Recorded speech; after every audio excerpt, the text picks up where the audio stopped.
जब भी पत्नी शब्द सुनता हूं ना, भगवान की कसम ऊपर से नीचे तक कांप जाता हूं। पूरे शरीर में सनसनी सी दौड़ती है। मुझे 27 बरस पहले का वो दृश्य याद आता है जब पंडित जी ने 7 फेरों के वक्त मुझसे कहा कि बेटा ये सिंदूर की डिब्बी लो, इसे खोलो और इसकी मांग भरो। आज जब वो दृश्य कल्पना में आता है तो ऐसा ये लगता है कि वो मांग नहीं थी, वो दरअसल नक्सलियों की एक सुरंग थी।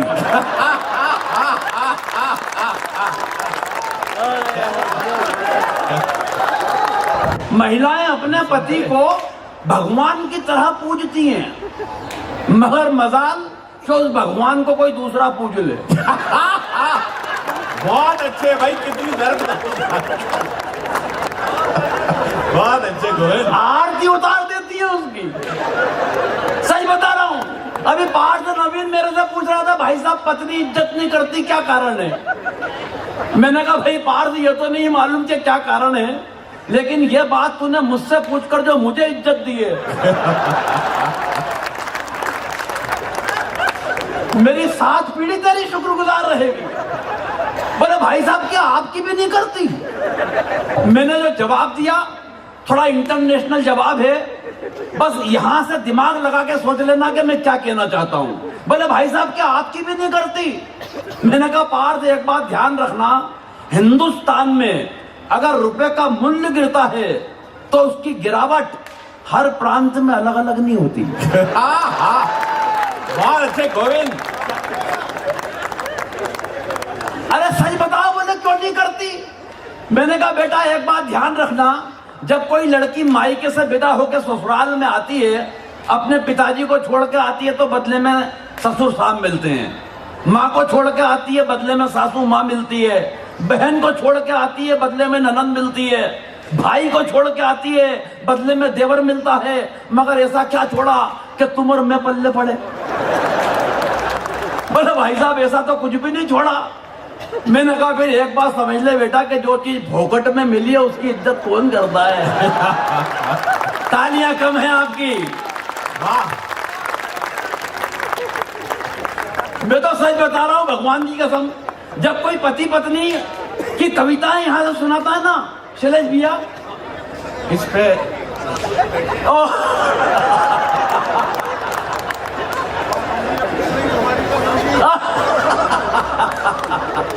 क्या महाराज साहब क्या कह रहे हैं? मैं तो महाराज साहब जब भी पत्नी शब्द सुनता हूं ना, भगवान की कसम ऊपर से नीचे तक कांप जाता हूं।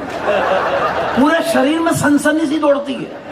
मुझे 27 बरस पहले का वो दृश्य याद आता है जब पंडित जी ने 7 फेरों के वक्त मुझसे कहा कि बेटा ये सिंदूर की डिब्बी लो, इसे खोलो और इसकी मांग भरो।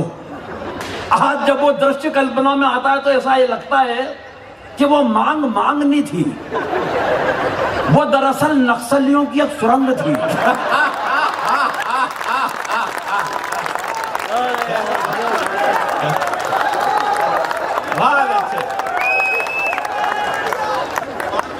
और तालियां तो इस बात पे बजाना कि सुरंग भी वो वाली थी जिसमें मैंने अपने हाथों से बारूद बिछाई है।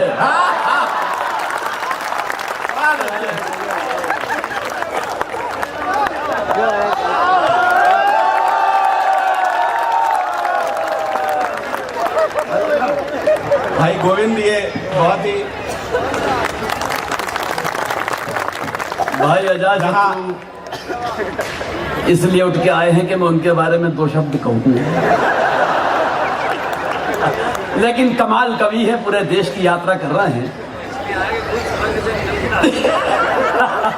मैं तो शैलेश भैया देखो पत्नी पे कविताएं लिखता नहीं हूं।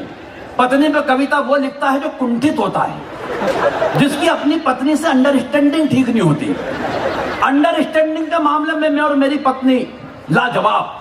27 साल हो गए शादी को, लेकिन 27 साल की शादी की जिंदगी में उसने कभी मुझसे गंवार, मूर्ख, बेवकूफ, नालायक, पाजी, गधा, जाहिल ऐसे किसी शब्द का इस्तेमाल नहीं किया। कारण अंडरस्टैंडिंग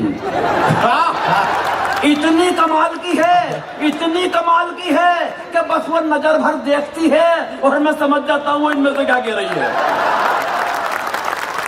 मतलब ये पहली बार है जब महाराज साहब इतना खुलकर हंस रहे हैं। मैं किसी सारे कार्यक्रम में मैंने नहीं देखा होगा। ये उनका साहस है साहब। महाराज साहब के लिए जोरदार तालियां बजे यार। और महाराज साहब ऐसा नहीं है, महाराज साहब ऐसा भी नहीं है कि मैंने उससे निजात पाने की कोशिश नहीं की। मैं बाकायदा अपने ससुर जी के पास पहुंचा, उनके दोनों पांव पकड़ लिए।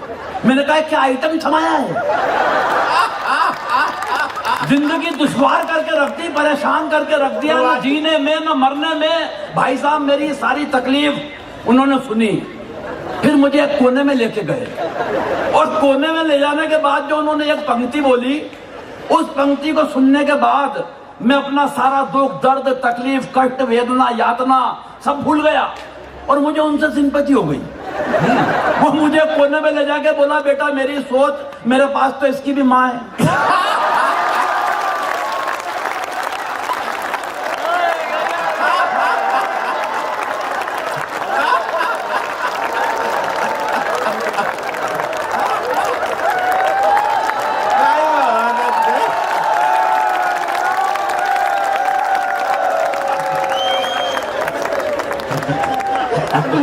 तू नीचे उतर, अगर उदयपुर से तू सही सलामत चला जाए।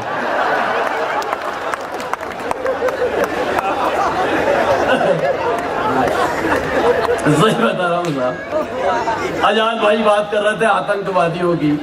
देखो आतंकवादियों की कोई गलती मैं नहीं मानता, मैं बड़े जिम्मेदार मंच पे हूँ और अगर ये टिप्पणी कर रहा हूँ तो समझ लेना क्यों कर रहा हूँ। आतंकवादियों की कोई गलती मैं नहीं मानता। अरे हिंदुस्तान की मिट्टी की गंध ही इतनी सौंधी है, इतनी प्यारी है कि बेचारे पैदा तो कहीं पे होते हैं लेकिन मरना यहां आके चाहते हैं। वाह, कोई मतलब नहीं है। और देखो कोरोना के बाद आप हंस रहे हो यार, बड़ा मजा आ रहा है। सच बता रहा हूं, सरकार ने यह जरूर कहा है कि हमारे बीच 2 हाथ की दूरी होना चाहिए, मगर किसी भी देश की सरकार ने यह नहीं कहा है कि आपके दोनों हाथों के बीच में कोई दूरी होना। वाह वाह। इसलिए उस दूरी को खत्म करो। कोरोना का एक किस्सा भाई साहब मेरे को यह भी याद आ गया कि पत्नी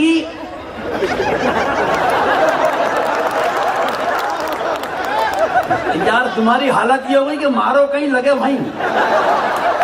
सही बता रहा हूं, मैंने पत्नी को आवाज लगाई, मैंने कहा ये संजय भैया बहुत बारीक बात बता रहा हूं। मैं बिल्कुल बिल्कुल। मैंने कहा ये टेबल पर 2 मास्क पड़े हुए हैं, लाल निशान लगे हुए, इसमें मेरा कौन सा है? पत्नी बोली क्या सुनो जी, वो जिसके अंदर अंदर लिपस्टिक के निशान नजर आ रहा है वो तो मेरा है।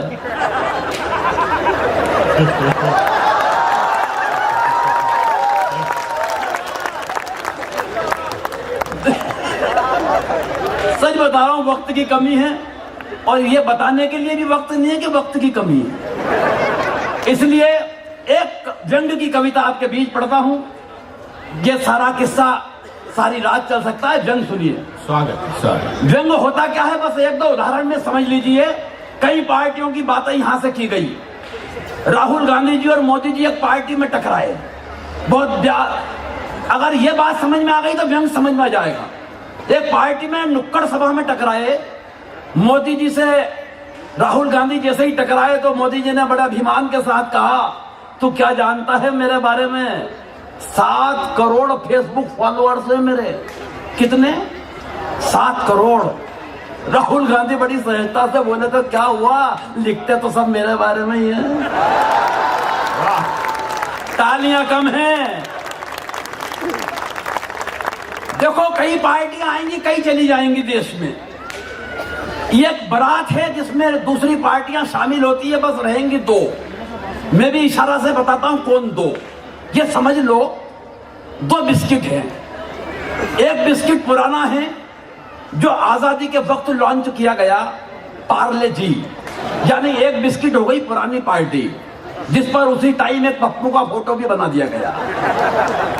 और दूसरी पार्टी बाद में लॉन्च हुई, वो पार्टी अचानक बड़ी हो गई, मतलब वो समझ लो आप बिस्किट है मेरी गोल्ड। अब टिप्पणी पहुंच जाए तो गोविंद राठी को व्यंग के लिए शुरू करवाना। हमारी बदकिस्मती यह है साहब कि एक बिस्किट तो कप में जाता नहीं है, और दूसरा चला जाए तो वापस लौट कर आता नहीं है। क्या? वाह। बस ये व्यंग है। अब सुनिए व्यंग कि एक दिन खुल गए शहर के भाग हमारे, एक मंत्री जी शमशान घाट के उद्घाटन के लिए पधारे। वाह। पकड़ लेना दूसरी पंक्ति, शमशान घाट के उद्घाटन के लिए पधारे। उद्घाटन की पहली रस्म पूरी कराई गई। एक जलते हुए मुर्दे को बुझाकर मंत्री जी के हाथ से अग्नि दिलाई गई। ये आग मैं जब तक भी लगा सकता हूं जब तक एक बार सब मिलके नहीं बजा लो।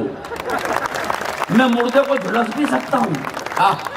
एक जलते हुए मुर्दे को बुझाकर मंत्री जी के हाथ से अग्नि दिलाई गई। इस घटना से कम एक बात का तो पता चलता है कि आदमी का नसीब खराब हो तो वो मरने के बाद भी भुगतता है। वाह। मरने के बाद भी भुगतता है। पंडित जी ने कहा, श्रीमान कृपया क्या इस दिशा में आकर अग्नि दिखाएंगे?